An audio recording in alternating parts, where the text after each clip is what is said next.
नमस्कार मित्रांनो, माझं नाव आहे डॉक्टर निलेश पागले. मी आहे तुमचा हेल्थ आणि वेल्थचा दोस्त. आज एक भन्नाट विषय घेऊन आलोय, तो म्हणजे मल्टीबॅगर स्टॉकच्या बाबतीतचा. आता मल्टीबॅगर होण्याची क्षमता जो आहे, म्हणजे एखादा स्टॉक हा 3 पट, 5 पट, 10 पट, 15 पट, 20 पट ही जी वाढण्याची क्षमता आहे ती कोणत्या स्टॉक मध्ये असते, तर ते असतात स्मॉल कॅप, म्हणजे ज्याची क्षमता फॅक्टरीची कंपनीची खूप कमी असते, पण त्याचं पोटेन्शियल एवढं मोठं असतं की पुढच्या 5 ते 10 वर्षामध्ये ती मोठी कंपनी होते, किंवा त्या कंपनीचे रिझल्ट चांगले असतात, त्यांचा फोकस किंवा पुढची स्ट्रॅटजी चांगली असते मार्केटिंगची. अशा कंपनीमध्ये जेव्हा तुम्ही इन्व्हेस्ट कराल, तर तुमची जी गुंतवलेली रक्कम आहे ती 5 पट, 10 पट, 15 पट, 20 पट, 100 पट अशी सुद्धा वाढू शकते. अशी बहुतेक उदाहरणं किंवा कित्येक उदाहरणं मार्केटमध्ये आहेत. अशाच स्टॉक बद्दल आज मी माहिती देणार आहे. या कंपन्या ज्या मी सांगतो आहे त्या कंपन्यांनी चांगले प्रॉफिट दाखवलेले आहेत, त्यांचे मार्जिन्स चांगले आहेत, त्यांचे सेल्स चांगले आहेत. अशा कोणत्या स्मॉल कॅप कंपन्या आहेत? पहिली कंपनी आहे फिलाटेक्स इंडिया, दुसरी कंपनी आहे सहज सोलार, तिसरी कंपनी आहे गणेश इन्फ्रा, चौथी कंपनी आहे जयस्वाल नेको, पाचवी कंपनी आहे खेतान केमिकल, सहावी कंपनी आहे एमट्रॉन इलेक्ट्रॉनिक्स, सातवी कंपनी आहे सास्किन टेक, आठवी कंपनी आहे सायन डीएलएम, नववी कंपनी आहे इन्फोलॉन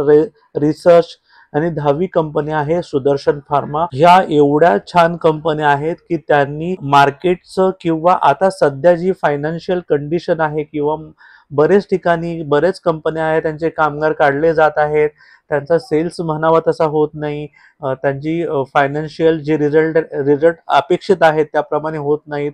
अशी कंडिशन असताना सुद्धा या 10 स्मॉल कॅप कंपन्यांनी खूप चांगले रिझल्ट दिलेले आहेत. मग अशा कंपन्यांकडे लक्ष देणं खूप महत्वाचं आहे. तर आता मी अशा कंपन्यांची जास्त माहिती न देता मी डायरेक्ट त्यांचे चार्ट प्लॉट करणार आहे. आता या 10 कंपन्या आहेत, तर 10 कंपन्यांपैकी काहीच कंपन्यांच्या चार्टवरती बाईंग दिसतंय किंवा मोठे लोक खरेदी करताना दिसत आहेत, जे माझ्या टेक्निकल अनालिसिसमध्ये असं दिसतंय. अशा कंपन्यांचेच मी चार्ट दाखवत आहे. 10च्या 10 कंपन्यांचे मी चार्ट दाखवत नाही. मी तुम्हाला कंपन्यांची नावं दिलेली आहेत ऑलरेडी. तुम्ही स्वतः त्याचं टेक्निकल अनालिसिस करू शकता, स्वतः बाय करू शकता, स्वतः रिस्क घेऊ शकता, किंवा तुमच्या ज्या फायनान्शियल ॲडवायझर आहे त्यांच्याकडून त्याची माहिती घेऊ शकता. आता मी जातोय चार्टवरती, पण चार्टवर जाण्यापूर्वी तुम्हाला मी एक सांगेन, जर तुम्हाला टेक्निकल अनालिसिस शिकायचं असेल तर माझ्याकडे जी प्लेलिस्ट मी तुम्हाला स्क्रीनवर दाखवत आहे त्याच्यावर बघाल तर ही जी टेक्निकल अनालिसिस फॉर बिगिनरची जी प्लेलिस्ट आहे त्याच्यामध्ये साधारण 21च्या आसपास व्हिडिओ आहेत, ते तुम्ही बघाल. परत टेक्निकल इंडिकेटरची जी एक वेगळी प्लेलिस्ट आहे त्याच्यामध्ये साधारणपणे 5 व्हिडिओ आहेत, ते तुम्ही बघाल. तर तुम्हाला टेक्निकल अनालिसिस कसं करायचं ते समजेल. मी ऑलरेडी सगळ्या कंपनीची माहिती दिलेली आहे. तुम्ही डायरेक्ट चार्टवर जाऊ शकता, किंवा इथून पुढे जो मी व्हिडिओ तुम्हाला दाखवणार आहे त्याच्यामध्ये तुम्ही सुद्धा बघू शकता. आता पहिली कंपनी मी काढतोय ती म्हणजे फिलाटेक्स इंडिया. आता फिलाटेक्स इंडियाच्या चार्टवर तुम्ही जाल तर तुम्हाला बघाल की या कंपनीमध्ये साधारणपणे 9/12/2024 म्हणजे गेल्या वर्षापासून खाली पडझड होत आहे, पण पडझड कुठेतरी थांबलेली आहे. जसं आपण नेहमी बघतो, पण कोणत्याही स्टॉकमध्ये बाय किंवा सेल करायचा असेल तर त्याचा ट्रेंड लक्षात घेणं महत्त्वाचं आहे. आता या स्टॉकमध्ये तुम्ही बघाल तर इथे डाऊन ट्रेंड आहे, म्हणजे लोअर हाय लोअर लो होत आहेत, ही कंडिशन चालू आहे. पण ही कंडिशन कुठेतरी इथे स्टॉप झाली आणि इथून स्टॉक असा खाली पडायला पाहिजे होता, पण तो पडला नाही. परत त्यांनी हा शेवटचा जो हाय आहे तो पण तोडलेला आहे. म्हणजे आपल्याला असं आता सध्या दिसून येतंय की या स्टॉकमध्ये आता कुठेतरी खाली येणारी जी पडझड आहे ती इथे कुठेतरी थांबलेली आहे, आणि हे जो शेवटचा हाय आहे तो पण तोडलेला आहे आणि इथे परत सपोर्ट घेतलाय. म्हणजे मला असं वाटतं या स्टॉकमध्ये आता अपट्रेंड चालू झालेला आहे. तुम्ही या स्टॉकवर लक्ष ठेवा, म्हणजे या स्टॉकमध्ये तुम्हाला अपट्रेंड आहे की नाही ते तुम्हाला लक्षात येईल. आता सध्या 20 दिवसाची EMA आहे, तिकडे सपोर्ट घेतलेला आहे कालच्याच कॅन्डलनी, तर तुम्ही या स्टॉककडे लक्ष देऊ शकता. दुसरा स्टॉक आहे सहज सोलार.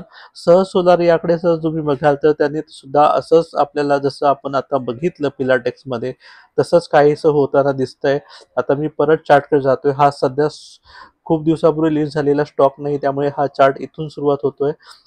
यामध्ये बघा पडझड होत चालली आहे, पडझड होत चालली आहे, आणि इथे कुठेतरी स्टॉप आला. परत त्या स्टॉकने असं खाली पडझड करायला पाहिजे होती, तसं झालं नाही. इथे परत सपोर्ट घेतला आणि परत इथून अप ट्रेंड सुरू झालाय आणि तो इथे थांबलाय. इथे जरी थांबला तरी तो जास्तीत जास्त ह्या शेवटच्या हायला टच करू शकतो इथे आणि परत त्या स्टॉकमध्ये अप ट्रेंड होऊ शकतो, असं माझं टेक्निकल अनालिसिस सांगत आहे. मी हा जास्त व्हिडिओ लेंदी करायचा माझा मानस नाहीये, त्यामुळे मी फटाफट सगळ्या गोष्टी घेतोय. तिसरा स्टॉक आहे गणेश इन्फ्रा वर्ल्ड. आता गणेश इन्फ्रा वर्ल्डकडे झालं तर हा सुद्धा सध्या लिस्टेड झालेला स्टॉक आहे. मी थोडा तो चार्ट मागे घेतो म्हणजे तुम्हाला सांगता येईल मला. परत मी जातोय माझ्या पेज मेकरवरती. आता बघाल तर हा जो रेजिस्टर्ड लेवल आहे, ही जी रेजिस्टर्ड लेवल आहे ही ऑलरेडी ब्रेक केलेली आहे चांगल्या व्हॉल्यूमनी आणि इकडे कुठेतरी आपल्याला एक सिमेट्रिकल ट्रायंगल म्हणू शकतो किंवा फ्लॅग पॅटर्न म्हणू शकतो, इथे होणार आहे. आणि फ्लॅग पॅटर्न हा नेहमी बुलिश असतो, त्यामुळे हा स्टॉक परत वरती जाणार आहे असं दिसतंय. त्यामुळे तुम्ही या स्टॉककडे नक्की लक्ष द्या. आता तिसरा स्टॉक जो आहे जयस्वाल नेको.